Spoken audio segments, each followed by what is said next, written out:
नमस्कार साथियों, मैं डॉक्टर दिनेश कुमार पांडे।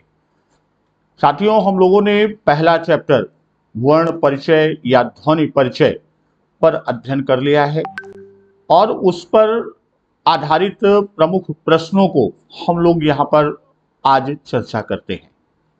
तो ये है हमारा क्वेश्चन सीरीज चलेगा और इस क्वेश्चन सीरीज में हम आपको आपके परीक्षा तक लगभग 500 प्लस प्रश्नों का श्रृंखला हम देख रहे हैं। तो आज उसी क्रम में हम चलते हैं और आज का पहला प्रश्न है कि अनुनासिक का संबंध होता है केवल नाक से, केवल मुंह से, नाक और मुंह दोनों से, या इनमें से कोई नहीं। तो जैसा हम जानते हैं कि अनुनासिक जो है ये नाक और मुंह दोनों से इसका संबंध होता है, तो यहां पर हमारा तीसरा विकल्प आंसर होगा। और अनुनासिक के बारे में हम लोग जानते हैं कि अनुनासिक में नाक और मुंह दोनों से वायु निकलती है, तो नाक से कम और मुंह से अधिक। अगर इस पर भी प्रश्न पूछ लेता है यहां पर कि नाक से कम और मुख से अधिक वायु निकलती है, जब भी इसका उच्चारण करते हैं तो इससे अधिक वायु निकलती है। वहीं इससे मिलता जुलता दूसरा हमारा आता है, वह है अनुस्वार। जब हम अनुस्वार की बात करते हैं तो अनुस्वार में क्या होता है, अनुस्वार में नाक से अधिक और मुख से कम वायु निकलती है। अनुस्वार में नाक से अधिक और मुख से कम।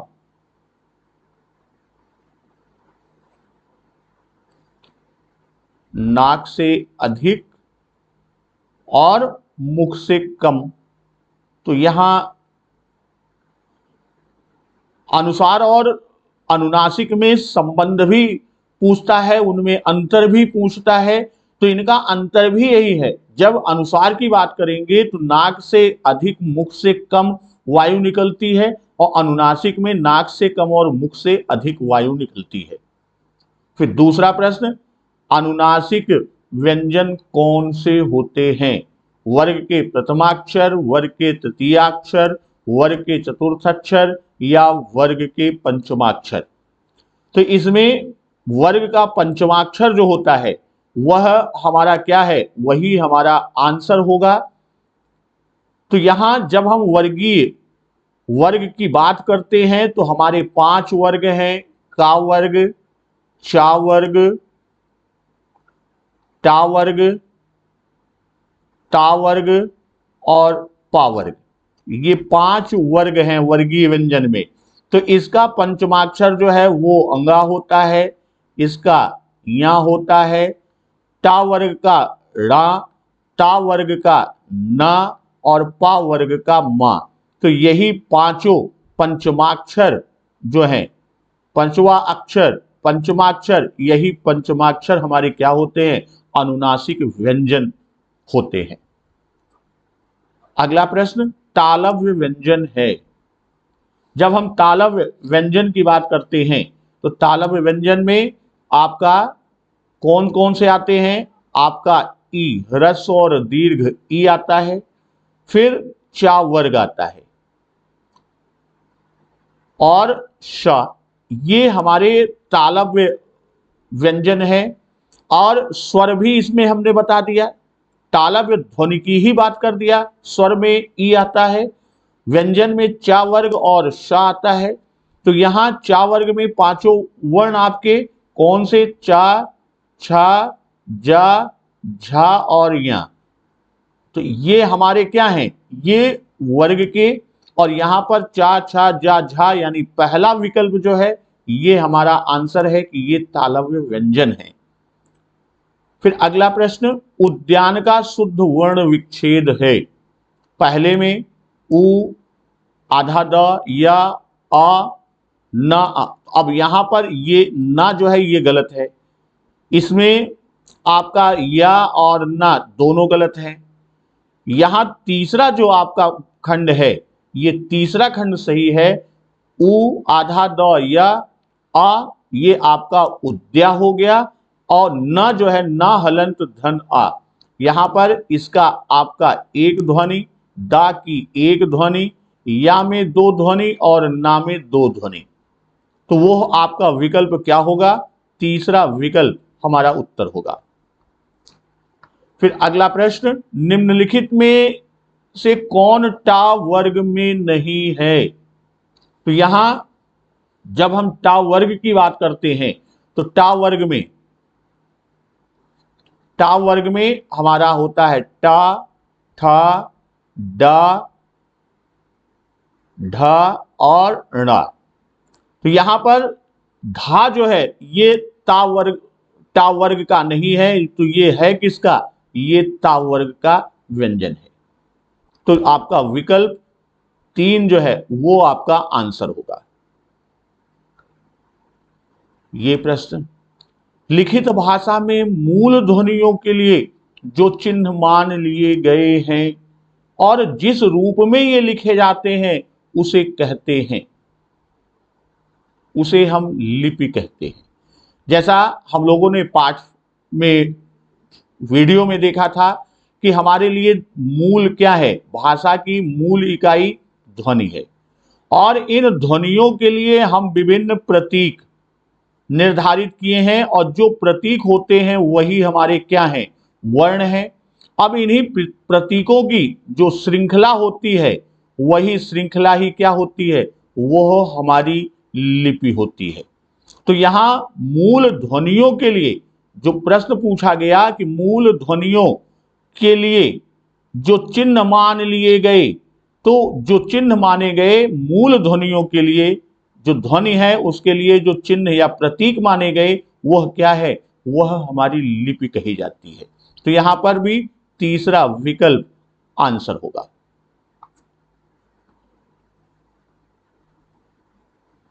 अगला प्रश्न, सभी महाप्राण वर्णों वाला वर्ग है।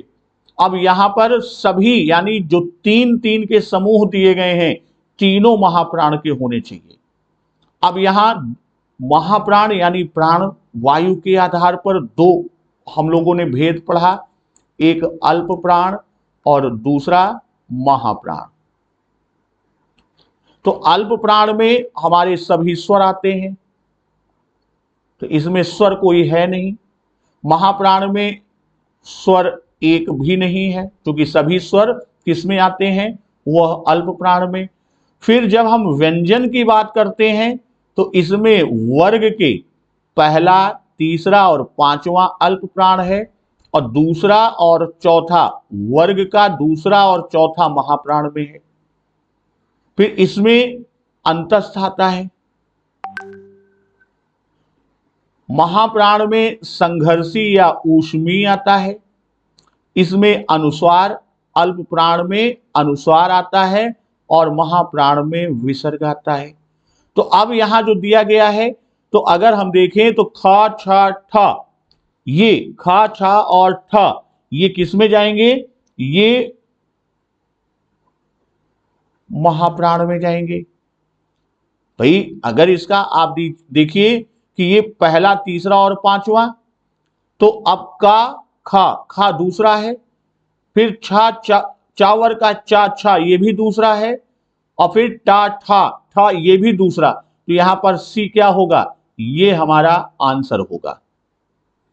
यानी ये है सभी। अब इसमें जैसे धा,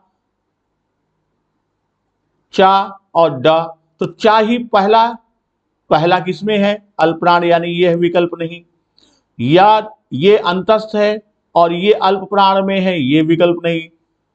मा, शा, धा, तो मा, पा, फा, बा, भा, मा पंचम वर्ण है, तो ये भी अल्प प्राण में है। एक वर्ण से ही हमने पकड़ लिया, तो तीसरा हमारा क्या होगा? तीसरे में तीनों वर्ण जो है वो किस में जाएंगे? वो महाप्राण में जाएंगे। नेक्स्ट क्वेश्चन, भाषा की सार्थक लघुत्तम इकाई शब्द, वाक्य, पद या ध्वनि। भाषा की सार्थक लघुत्तम इकाई क्या है? वह ध्वनि है। और इन्हीं ध्वनि के लिए जो प्रतीक निर्धारित होते हैं वही प्रतीक हमारे क्या होते हैं, वर्ण।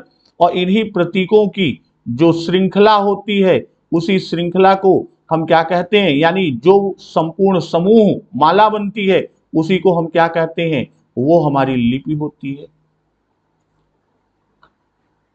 छा वर्ण किसके योग से बनता है?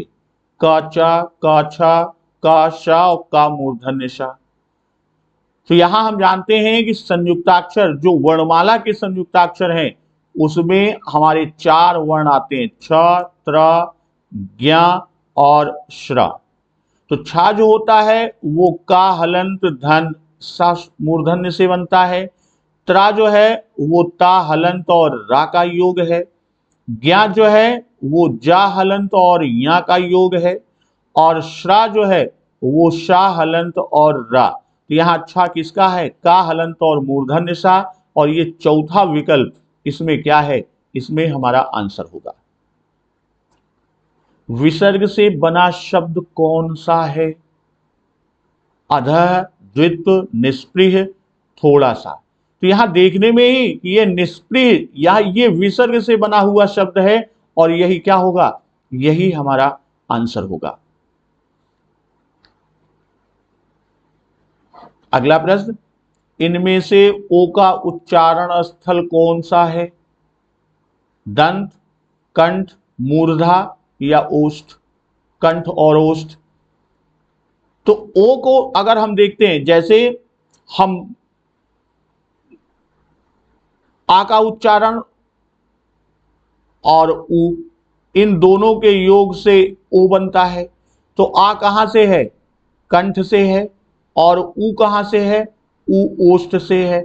यानी कंठ और ओष्ठ के योग से ओ, तो कंठ ओष्ठ, चौथा विकल्प क्या होगा?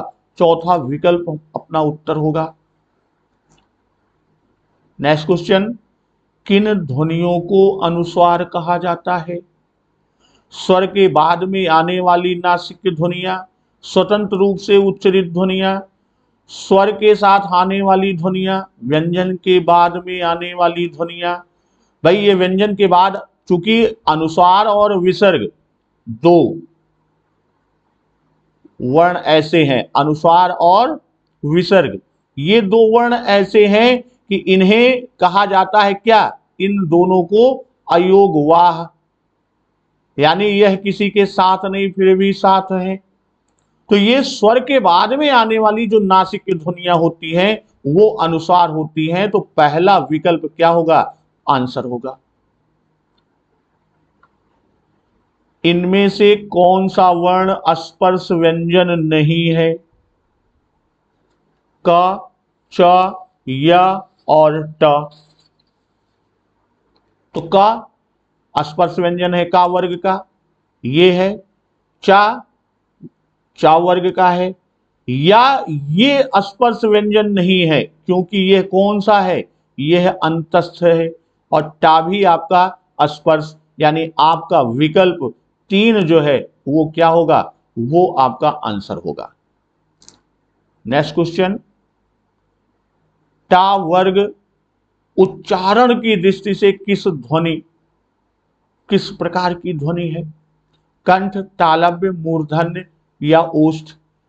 तो जो टाव है ये मूर्धन्य, इसमें कौन कौन से आते हैं? आपका री आता है, टा वर्ग पूरा आता है और मूर्धन्य सा के नाम से ही जानते हैं। तो ये हमारे किस में जाते हैं? ये मूर्धा यानी मूर्धन्य से। कंठ में आपका आ आता है, दोनों ह्रस्व और दीर्घ। फिर का वर्ग और हा तथा विसर्ग, ये किस में आता है? कंठ में। जब हम तालव्य की बात करते हैं तो तालव्य में कौन से आते हैं? ई, ह्रस्व और दीर्घ ई, साथ में चा वर्ग, या और श, ये हमारे तालव्य हैं। मूर्धन्य में री, टा वर्ग और ख मूर्धन्य। और ओष्ठ में दोनों ह्रस्व और दीर्घ उ और प वर्ग। तो यहां आंसर क्या होगा? क्योंकि टा की बात किया है तो यह मूर्धन्य में जाएगा और तीसरा विकल्प हमारा उत्तर होगा। अगला प्रश्न और आज का अंतिम प्रश्न कि जिह्वा के आधार पर स्वर कितने प्रकार के होते हैं? तो जिह्वा के आधार पर स्वर कितने भेद होते हैं? 3 भेद। कौन कौन से? अग्र स्वर, मध्य स्वर और पश्च स्वर। जिह्वा के आधार पर 3 भेद, अग्र स्वर, मध्य स्वर और पश्च स्वर, ये 3 भेद हैं। अब यहां पर अग्र स्वर में ई, ह्रस्व और दीर्घ ई आता है और साथ ही में ए और ऐ, ये दोनों क्या हैं? ये दोनों अग्र स्वर हैं। मध्य स्वर में सिर्फ ह्रस्व आ आता है और पश्च स्वर में दीर्घ आ, उ, ह्रस्व और दीर्घ उ और साथ में ओ और औ। एक और पश्च स्वर में आता है जो ग्रहीत शब्द है, आगत ध्वनि है, वो जो अ का उच्चारण करते हैं, हॉस्पिटल में लगाते हैं, डॉक्टर में। तो ये हमारे, तो साथियों आज हमने 15 प्रश्न, इस प्रश्न की श्रृंखला में 15 प्रश्न से शुरू किया है और फिर आगे जैसे अगला खंड, अगली वीडियो हमारी हिंदी की जो होगी वो संधि की होगी। तो जब संधि खत्म हो जाएगी तो फिर हम वर्ण विचार और संधि दोनों पाठ के प्रश्नों को एक साथ अभ्यास में लेकर चलेंगे। तो फिर अगली वीडियो में हम संधि चैप्टर के साथ मिलते हैं। तब तक नमस्कार, वंदे मातरम।